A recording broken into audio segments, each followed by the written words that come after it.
Cabinet मंत्री प्रेमचंद अग्रवाल ने कांग्रेस पर निशाना साधते हुए कहा कि कांग्रेस अपनी हार को स्वीकार नहीं कर पा रही है, इसलिए कांग्रेस के नेता अनर्गल बयानबाजी करते हैं। कांग्रेस को अपना अंतर्द्वंद्व खत्म कर जनता के हितों की बात करनी चाहिए, लेकिन इसके बावजूद भी अगर कांग्रेस के नेता आरोप प्रत्यारोप की राजनीति करते हैं तो प्रदेश की जनता 2029 भी कांग्रेस के लिए सपना बना देगी। इस पर प्रदेश कांग्रेस कमेटी के उपाध्यक्ष मथुरा दत्त जोशी ने पलटवार किया है। जोशी ने कहा कि राजनीति में एक ही पार्टी की जीत निरंतर हो, ये भी संभव नहीं है। विपक्ष के दावे तो सारी सही है।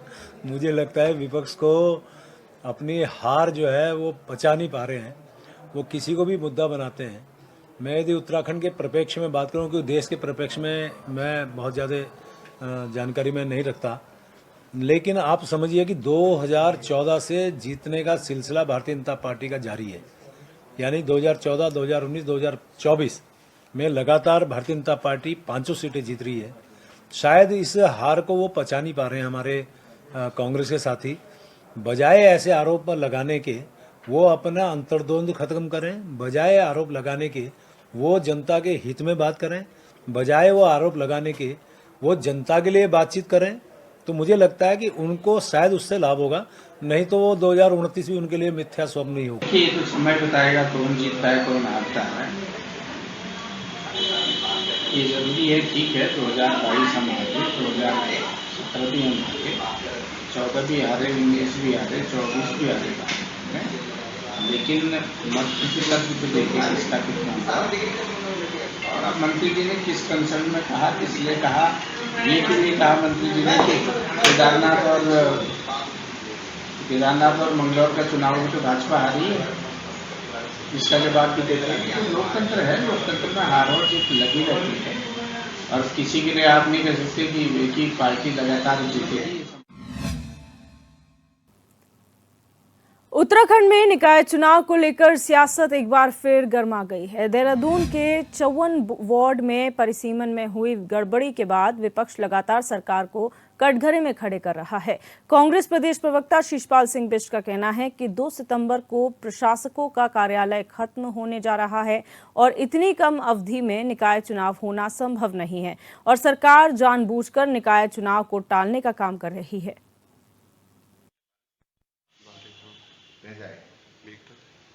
क्या करें आजकल दोनों चुनाव लगभग 7 महीने पहले हो जाने चाहिए थे और पंचस्थानीय चुनाव आयोग का काम ही ये है कि वो समय पे चुनाव कराए और समय से पहले सारी तैयारियां पूरी करे। अब क्योंकि 2 सितंबर को जो प्रशासकों का कार्यकाल बढ़ाया गया है उसकी समय सीमा समाप्त हो गई है और ये पूरे प्रदेश की जनता समझ रही है कि इतने कम समय में निकायों में चुनाव संपन्न नहीं हो सकते, तो बहानेबाजी का रास्ता ढूंढा जा रहा है कि कैसे माननीय हाईकोर्ट को कन्विंस किया जाए कि चुनाव क्यों नहीं हो रहे हैं। तो ये एक और बहानेबाजी है, क्योंकि निकायों की स्थिति आप धरातल पे जाकर के देखें, वहाँ कहीं भी नालियां नहीं बनी हैं, ड्रेनेज का सिस्टम पूरी तरह से ध्वस्त है, स्ट्रीट लाइटें नहीं है, नए पार्क तो बने ही नहीं है, पुराने पार्क तो भी जीर्ण शीर्ण हालात में है, जनाक्रोश है, कूड़ा उठान की व्यवस्था तक प्रॉपर नहीं चल रही है। वहीं उत्तराखंड में राज्य गठन के बाद से ही परिसंपत्तियों के बंटवारे का मामला एक बड़ा विषय रहा है, जिसे लेकर समय समय पर बैठक भी हुई। वहीं अब कांग्रेस प्रदेश प्रवक्ता शीशपाल सिंह बिष्ट का कहना है कि सरकार परिसंपत्तियों के बंटवारे के मामले को सुलझाना ही नहीं चाहती है। केंद्र में यूपी और उत्तराखंड में बीजेपी की सरकार है, ऐसे में सरकार को ये मुद्दा कब का सुलझा देना चाहिए था, लेकिन सरकार किसी भी मुद्दे पर गंभीर नहीं है और जब भी जनता सरकार की नीतियों से परेशान होती है तो सरकार कोई नया जुमला जनता को पकड़ा देती है।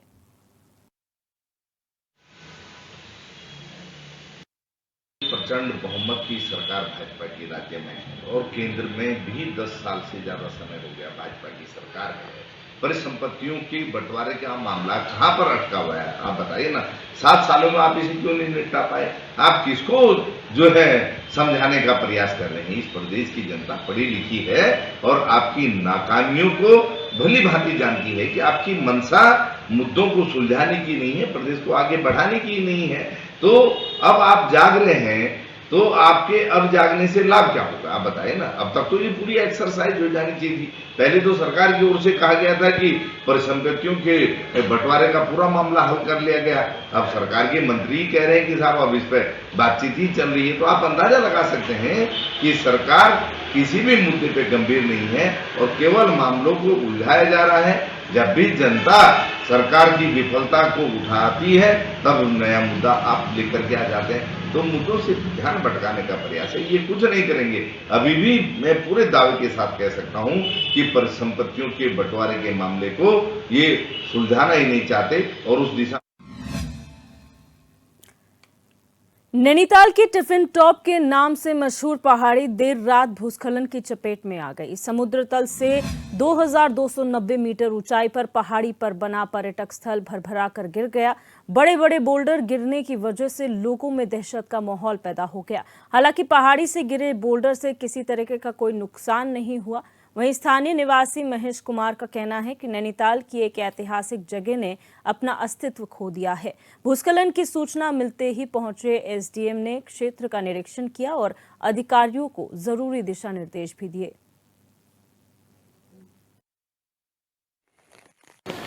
देखिए, टिफिन टॉप में कल रात लगभग 11:10 पे उसका एक पोर्शन जो कि पहले से काफ़ी गहराई थी, अचानक रात को दरख्त के नीचे गिर गया था। हालांकि वहाँ पर नीचे कोई बस्ती भी नहीं है, कोई मकान भी नहीं था, इसलिए किसी प्रकार का कोई खतरा भी नहीं था। जैसे ही हमको सूचना मिली, हमारी टीम से जिला आपदा प्रबंधन अधिकारी, एडीएम साहब, तहसीलदार, राजस्व निरीक्षक, राजस्व उप निरीक्षक, फॉरेस्ट डिपार्टमेंट से और एसडीआरएफ सारी टीम हमारे मौके पर रवाना हो गई थी। मौके पर रवाना होने के बाद हमने पूरा निरीक्षण किया, रात्रि को निरीक्षण किया था और जो वहाँ पर जो लोग दुकानें वगैरह हैं उनको बताया गया कि आप लोग सतर्क रहेंगे, यहाँ से छोड़ देंगे और इसका एक बार हम लोग भूगर्भीय परीक्षण कराएंगे इसका और परीक्षण कराने के उपरांत इसमें क्या ट्रीटमेंट हो सकता है ताकि आगे उसमें नुकसान ना हो, आगे नीचे न गिरे, उसके लिए कार्ययोजना तैयार किया गया। रात 11 बजे के आसपास हल्की सी एक आवाज़ आई, ज़मीन थोड़ी सी कांपी और बाद में हम समझ गए थे कि ये थोड़ा ऊपर कहीं गिरने वाला है। हमने जाकर के ऐसे कोहरे में तो दिखा नहीं, लेकिन ये लगा कि वो गिर गया है, इतना ही हमको पता चला। कितना खतरा बना? खतरा तो ऐसा कोई खास नहीं था, फिलहाल हमारी तरफ तो सेफ था। हाँ, थोड़ी ज़मीन में कंपन आई, वो जो एक पहाड़ का पीस है वो तीरे से नीचे को बैठ गया है। सरकार से क्या चाहते हैं? सरकार से ये चाहते हैं इसको रिपेयर करके, ये नैनीताल की मेन जान है ये पॉइंट, इसको सही करके बना दें।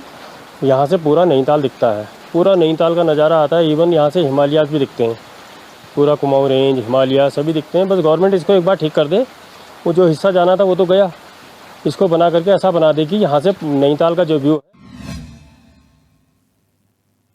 बढ़ते हैं आगे। सिंचाई खंड थराली में स्थायी अधिशासी अभियंता की नियुक्ति की मांग को लेकर ठेकेदार के एक गुट ने जुलूस निकालकर धरना प्रदर्शन किया।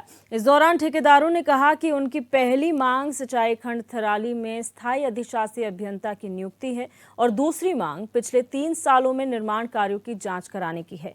वहीं ठेकेदारों के एक अन्य गुट ने उपजिलाधिकारी के जरिए सीएम को ज्ञापन सौंपते हुए इस धरने को निजी स्वार्थों से पोषित बताया है। साथ ही इस धरने के विरोध में धरना देने की चेतावनी दी। उधर सिंचाई विभाग के प्रभारी अधिशासी अभियंता राजकुमार चौधरी ने इन आरोपों का खंडन करते हुए कहा कि ठेकेदारों का जो गुट धरने पर बैठा हुआ है उनमें से कई ठेकेदार उन पर मनचाहे तरीके से सिलेक्शन बॉन्ड बनाने का दबाव बना रहे थे, लेकिन उनकी नहीं मानी गई, तो ये लोग दबाव बनाने के लिए इस तरह के प्रदर्शन कर रहे हैं। कार्य नियमानुसार हो रहा है और 5 लोग या 6 लोगों के निजी स्वार्थ के लिए सारा ये खेल किया जा रहा है। हम हैं दबाव में, 5-6 महीने से हम पे दबाव डाला जा रहा है कि हमारी कुछ सिलेक्शन बॉन्ड बनाए जाएं। यदि इस तरह की कार्रवाई नहीं की जाती है तो हम आपको दबाव डालेंगे और आपको हमारे लिए काम करना पड़ेगा। कौन वो लोग हैं जो धरने में बैठे? यस, आप बोले तो हम नाम भी ले देते हैं। क्यों नहीं? हमें ये दबाव है ना, चुनाव से पहले था कि जो भी राजनीतिक प्रक्रिया होती है कि चुनाव आ रहे हैं, हमें कुछ सिलेक्शन बॉन्ड दिए जाए। जांच की इन लोगों ने मांग की है, उसमें सहयोग होता है। सारा सब कुछ नियमों के हिसाब से हुआ। तो सरकारी कामों में अनावश्यक व्यवधान किया जा रहा है। पूर्व में अधिशासी अभियंता जो चौधरी जी हैं, उनके द्वारा जहां आज तक सिंचाई विभाग के द्वारा कोई कार्य नहीं किया गया, उन्होंने वहां तक अंतिम गांव तक सिंचाई विभाग के कार्य किए हैं और कुछ लोगों के द्वारा अनलीगल धरना देकर सरकारी कामों को व्यवधान किया जा रहा है। आप लोगों ने उसमें ये भी कहा है कि इन लोगों के द्वारा जो धरना दिया जा रहा है वो प्रायोजित धरना है, और दूसरा जो आप लोगों की मांग धरना देने की भी आपने बात कही कि अगर 1-2 दिन में अगर ये अपनी बातों को मनवा लेते हैं तो ठीक है ना, अन्यथा जो समर्थन दल है वो भी धरना पे बैठेगा इनके खिलाफ। एक गाड़ी की जो है, जो इनके पास डीजल चलित गाड़ी है, बुलेरो है, उसका जो है सुनने में आया है। अभी तो हमने इनसे उसकी सूचना अधिकार के तहत इनसे सूचनाएं भी ली हैं। अब देखते हैं कि ये क्या सूचनाएं देते हैं। और सुनने में आ रहा है कि 1 लाख से ऊपर तक का बिल बना रहे हैं। हम चाहते हैं कि हमारा मानसिक उत्पीड़न भी इनके द्वारा किया जाएगा, ऐसा हमको अंदेशा है। और हम ये भी सब आप लोगों के सामने मैं इन बातों को रखूंगा। और पिछले दिनों से हमने जो है शासन प्रशासन को अवगत कराया था कि सिंचाई खंड थराली में अस्थायी अधिशासी अभियंता न होने से विकास कार्य प्रभावित हो रहे हैं। उसके अलावा सहायक अभियंता और अधिशासी अभियंता एक ही होने से वित्तीय अनियमितताएं हो रही हैं। और इसलिए हमने 2 सूत्रीय मांगों को लेकर जो है हमने शासन को ज्ञापन दिया था कि आज से हम क्रमिक अनशन शुरू करेंगे। तो उसके तहत पहली मांग हमारी यह है कि सिंचाई खंड थराली में अस्थायी अधिशासी अभियंता की नियुक्ति की जाए। दूसरी मांग हमारी यह है कि 3 वर्षों की आय व्यय वित्तीय अनियमितता की एसआईटी जांच हो, क्योंकि यहाँ पर बहुत करोड़ों का घोटाला है और यहाँ पर निश्चित रूप से प्रभारी अधिशासी अभियंता द्वारा राजनीति की जा रही है। दिनों से हमने जो है शासन प्रशासन को अवगत कराया था कि सिंचाई खंड थराली में अस्थायी अधिशासी अभियंता न होने से विकास कार्य प्रभावित हो रहे हैं। उसके अलावा सहायक अभियंता और अधिशासी अभियंता एक ही होने से वित्तीय अनियमितताएं हो रही हैं। और इसलिए हमने 2 सूत्रीय मांगों को लेकर जो है हमने शासन को ज्ञापन दिया था कि आज से हम क्रमिक अनशन शुरू करेंगे। तो उसके तहत पहली मांग हमारी यह है कि सिंचाई खंड थराली में अस्थायी अधिशासी अभियंता की नियुक्ति की जाए। दूसरी मांग हमारी यह है कि 3 वर्षों की आय व्यय वित्तीय अनियमितता की एसआईटी जांच हो, क्योंकि यहाँ पर बहुत करोड़ों का घोटाला है और यहाँ पर निश्चित रूप से प्रभारी अधिशासी अभियंता द्वारा राजनीति। उत्तराखंड हाईकोर्ट में राज्य के समय पर निकाय चुनाव न कराए जाने को लेकर दायर जनहित याचिका पर सुनवाई हुई। मामले की सुनवाई के बाद मुख्य न्यायाधीश रितु बाहरी और न्यायमूर्ति राकेश थपलियाल की खंडपीठ ने सुनवाई के लिए 13 अगस्त की तिथि नियत की है। जनहित याचिका में कहा गया है कि पूर्व में हुई सुनवाई के दौरान सचिव शहरी विकास ने कोर्ट में पेश होकर कहा था कि 6 महीने के अंदर राज्य में नगर निकायों का चुनाव करा दिया जाएगा। याचिका में सुनवाई के बाद कोर्ट ने सचिव के बयान रिकॉर्ड कर लेते हुए कहा 6 महीने के भीतर चुनाव कराने होंगे, लेकिन अभी तक सरकार ने चुनाव नहीं कराए और प्रशासकों का कार्यकाल बढ़ा दिया।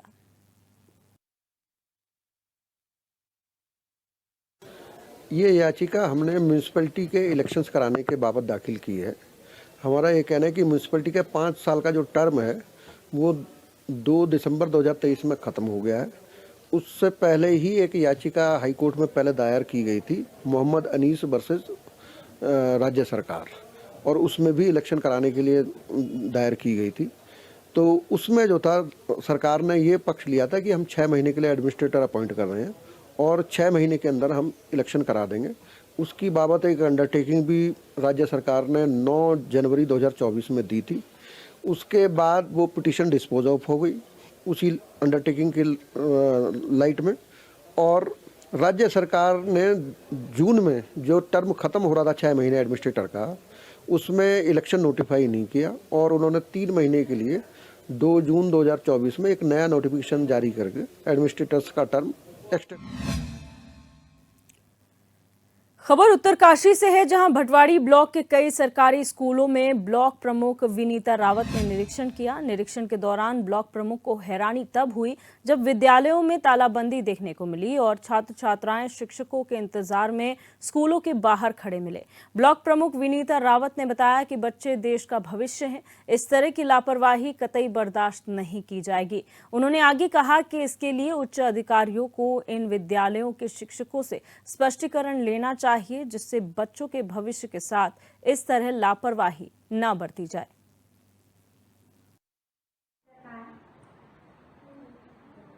आज मैं अपने क्षेत्र में आ रखी हूँ और यहाँ के जो हमारे पाला बारसों के यहाँ के हमारे जो जनप्रतिनिधि आम आदमी, मैं बारसों में मैंने देखा ताला लग रखा। अभी तक 10 बज गए, अभी तक ताला नहीं खुला, टीचर नहीं आए। और वहाँ से मैं जूनियर हाई स्कूल है, वहाँ पे एक टीचर पाया गया और फिर मैं पाला गांव में आ रखी, इस स्कूल में आ रखी, यहाँ पे ताला पूरे ताला लग रखा। यहाँ के जनप्रतिनिधियों का और यहाँ के जो आम आदमी उनका कहना है कि यहाँ पे टीचर अभी तक बच्चे आ रखे तैयार होके बच्चे वापस चले गए। और मैंने वहाँ से बाटू स्कूल से मैंने वीडियो साहब से बात की।